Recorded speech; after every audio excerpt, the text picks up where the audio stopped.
G'day, g'day, and welcome back to Everlasting Summer. We're at a point where we have to accept or refuse a deal with Ulania.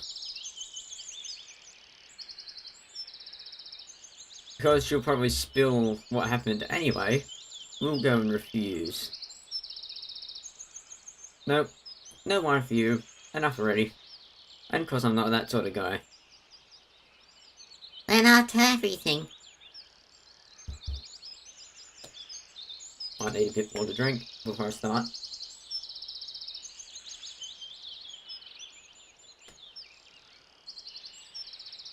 That's better. You'll tell everything anyway, or Eliza will. Get lost. Yeah, sure. As if it was my fault. It is. You're watching us. No, I wasn't. But no matter how you slice it, I actually was. Eliza doesn't think so. She doesn't agree with me about a lot of things. And Olga Demetrievna won't be happy either. You know what? I started to lose my temper. If you want to tell everything, go ahead right now. And don't forget to mention that the government's default, world depression, global warming, and the Genesis flood are all my fault too. Oh, come on, stop overreacting like that. I was joking. Joking? I suddenly realised that I really was wound up too much. Your joke's stupid. And what am I supposed to do every time? Guess if it's a real joke or not? Yep. She grinned. Right. It's more funny that way. Lanya turned around and ran towards the square, waving her hands in parting. Still, you can't deal with her in a harmonious way. I sighed and went back into the club's quarters. Electronic was building something with rapt attention. Now I'm done with everything. So I thought you could get me something as you promised. My voice sounded a bit psychopathic or psychophantic, which was enough to drive me mad. Of course I'm not insisting, but... Wait a minute. He tore himself away from his work and got a pair of buns from the drawer and a classic triangular pack of kefir. Be my guest. Thank you. What about those wounds that you mentioned earlier? No one cares, really? While I was busy eating, Troy didn't turn away from his device for a second. He was rolling up the wire which I had taken away from Alanya onto the coil. So what's this? An inductor. A ductor? Join our club and you'll know everything. He looked at me and smiled slyly. Oh, is that how it's gonna work? I'll think about it. Look, sun's flatlining. Of course I wasn't going to join anything, but taking into account that he had fed me, I had to be polite. By the way, as I said, I have something else. Well, yeah. Wait a second. He went into the adjacent room and came back after a minute with some kind of package.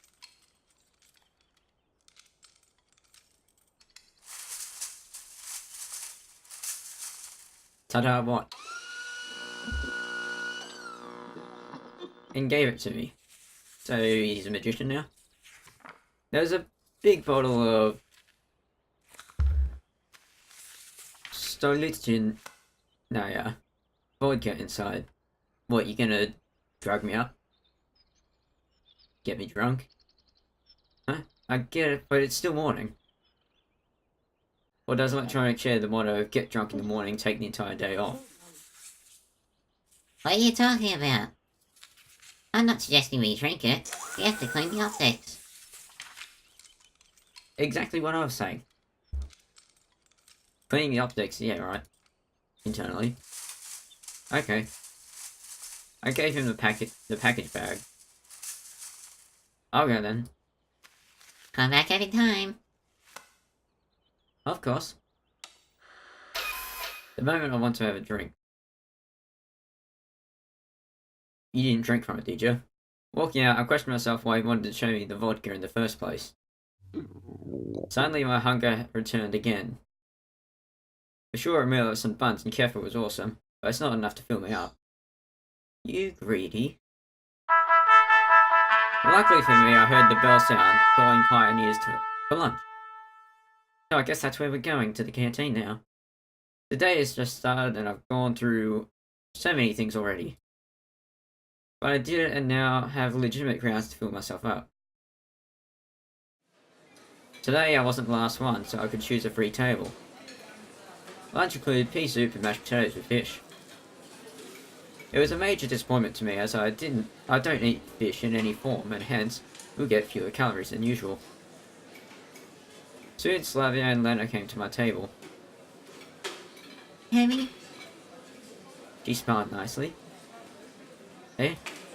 Yeah, sure. Make yourself at home. Everyone's positioned the exact same way as they were before.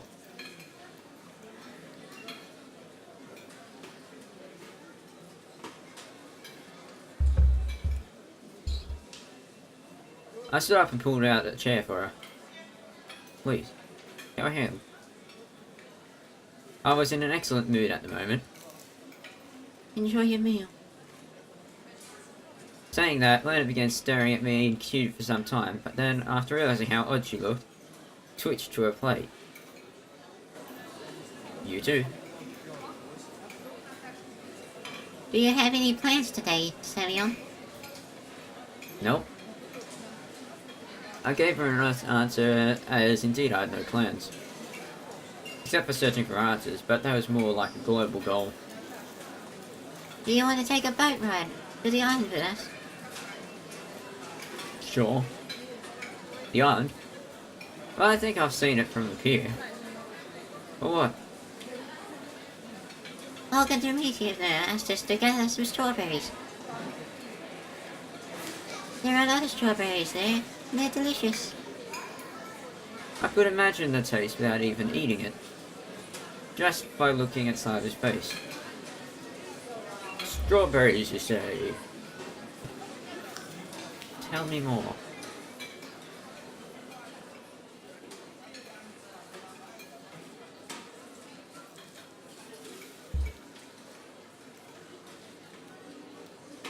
And what are those for? I don't know, but it's indeed a great idea. Well, indeed it is. Moreover, I haven't been to the island yet. Yeah, sure. I'll go. Everyone became silent, and I blacked out. Oh, we're at the pier already. Within minutes, we were already standing at the pier. Yay. Well, here's the boat. Hang on, I'll go fetch the paddles now. You do that. I was left face to face with Lena. Do you like strawberries? No, not really. But they're tasty. So they're tasty, but you don't really like them. Lena smiled. I see. I didn't know what to say next, how to continue the conversation.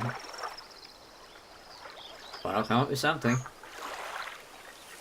If Slavia didn't come back, we would probably sit here till the evening without saying a word. Here you go. She handed me a pair of hefty paddles.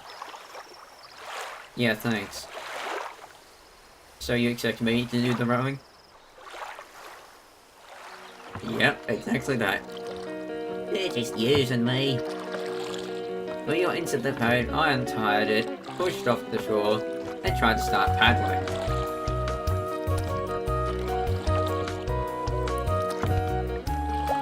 I'm guessing you're not going fast or anywhere anytime soon. And where exactly are we headed to? Right there. You pointed her finger at the island. That island is named the closest one. It's named the closest one? I wonder what captain gave it such an original name. Well, the island is indeed close to the shore. Aye aye, Captain. If only I'd known that what was waiting for me ahead. I wasn't an experienced oarsman.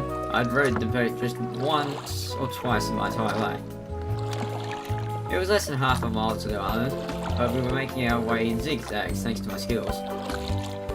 By approximately the middle of the trip, my arms hurt so badly that I dropped the paddles to get some rest. Well, aren't there any strawberries anywhere else? I mean, in more accessible places. But the tastiest ones grow there. Xavier gave me a puzzled look. Is it hard for you to row alone?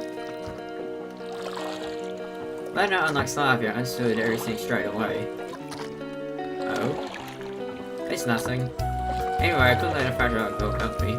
Well, you're not exactly the most built person yourself. That's the way I spent concentrating on staying alive while getting to the island.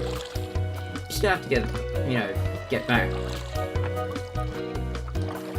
Xavier and Lena discussed something, but I wasn't listening. That was too much for me. At last we arrived. Completely exhausted, I got out to the shore and looked at the boathouse. It seemed so far away that I felt like a person on the moon watching the Earth rise. Not that far.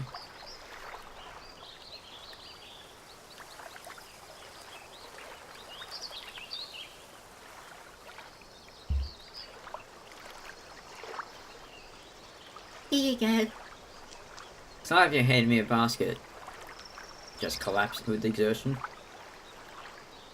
It was a small island, barely 100 meters long. And it looked more like a birch grove, with even rows of trees covering its entire surface. A calm green sea spread beneath our feet, wind causing lonely waves on its surface from time to time. The island looked like a lost paradise. It's no wonder that the most delicious strawberries grow here. We gotta split out. That way it'll do the job faster. Sure thing. See how long I can keep your voice up. Yeah, sure. But there are only 2 baskets. Said Lena humbly. Am I gonna have to decide who I go with? More hydration.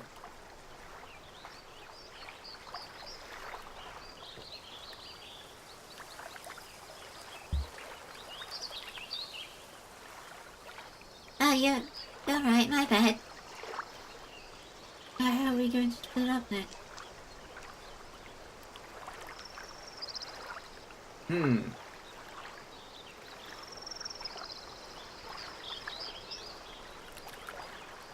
We haven't been with Lena much, but we haven't been with Xavier much either.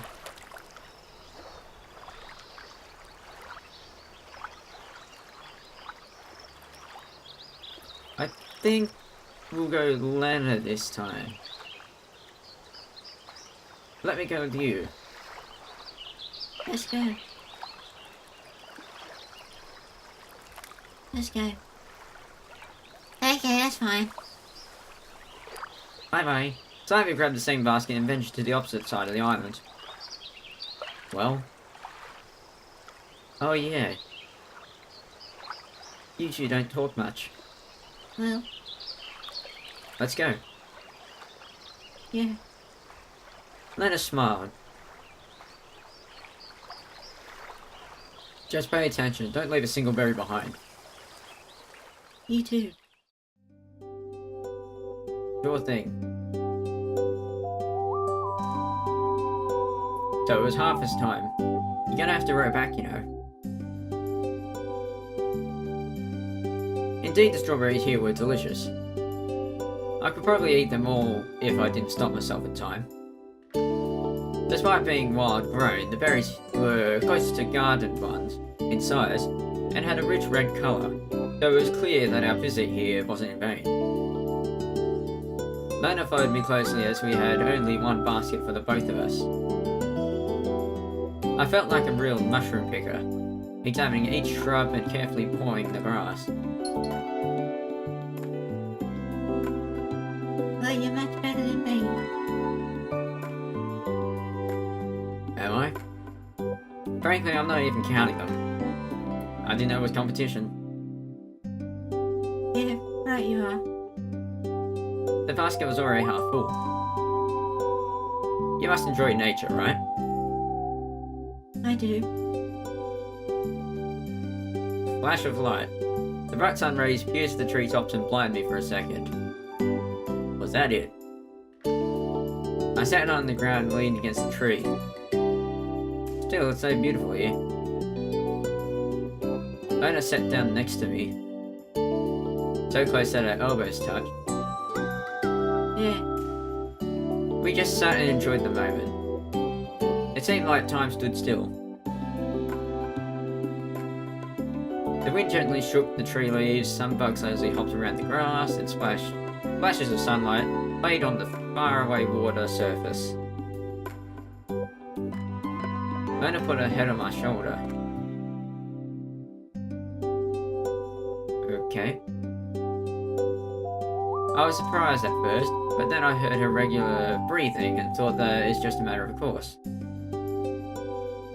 Probably she felt drowsy and wanted to take a quick nap. Yeah, that's it. That's all it is. I just sat there and didn't think of anything for a few minutes. But then words started crossing my mind with ultrasonic speed. Lena, so close, sleeping, so warm, so gentle, feelings. I gazed at her. She had such a serene, such a tranquil look on her face that it seemed that right now she's not here, but in some kind of better world. I didn't know what would happen to the next moment if I didn't hear the voice of Slavia. Semyon, Lena. I shook my head from side to side a few times to come to my senses. Lena started to wake up. She opened her eyes and gave me an empty look. Have a nice dream? Huh? Suddenly realizing that she had dozed off, leaning on my shoulder, Lena blushed. Oh, I'm sorry. It's fine. Slavia came over to us, so Lena rushed to get up. Yeah, how much you got? I sighed. That's not a lot. No, it's not. We fell asleep.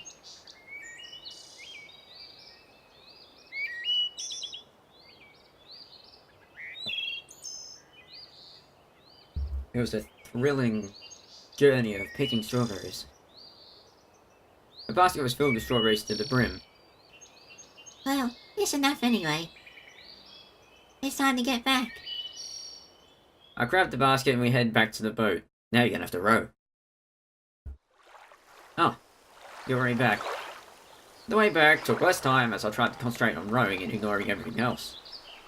My only wish was to get back alive, as the first trip hadn't gone without consequences, and now my hands started to hurt only after a few sweeps of the oars.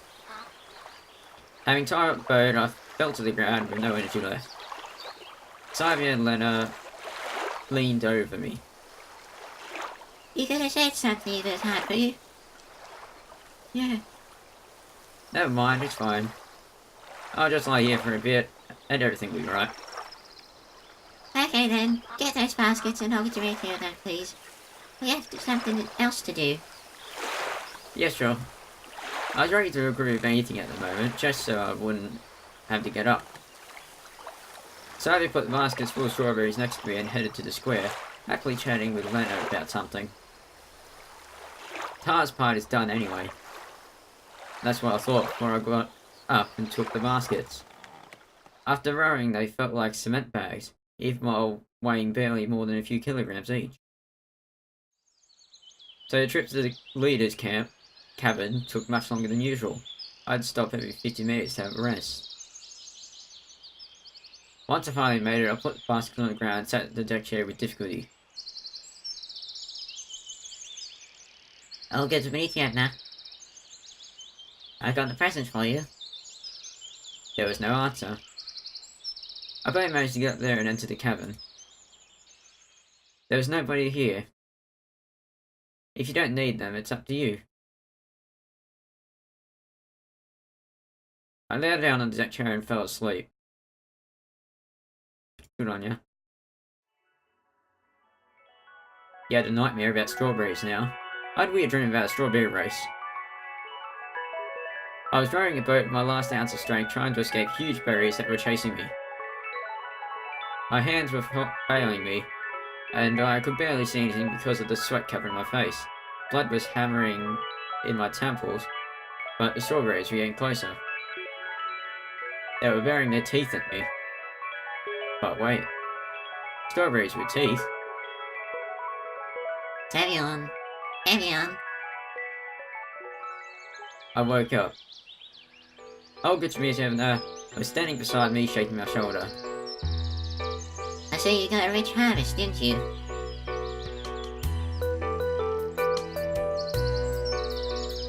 The girls did help. Okay, but that's not all. Seriously, I was just anticipating the lovely rest I was about to have. You had a nightmare. Do you even know what these strawberries are for? Not a clue. What an honest confession. We'll make a cake out of them. I see. Well, that makes sense. To honor the miraculous rescue of Shuri. It's all thanks to you. It was clear that getting the strawberries wasn't the last thing left to do. And why, please tell me, if I'm such a hero, why do I have to organise a celebration in my name all by myself? Well, I guess. So, I have an important task for you.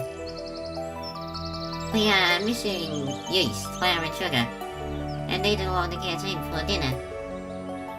And those who will make the cake can't deal with it on their own, Taylor? Asked pitifully. Of course they can't. All of them are busy. And you're the only one in the whole cabin who does nothing. While the words were partly true, that doesn't make it any easier for me now. Moreover, those words felt like a bullet to my head. So write it down. You'll get the use in the infirmary, flour in the library, and sugar in the clubhouse.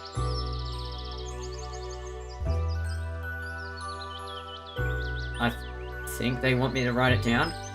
So, with all that said, that's all the time I've got for this episode.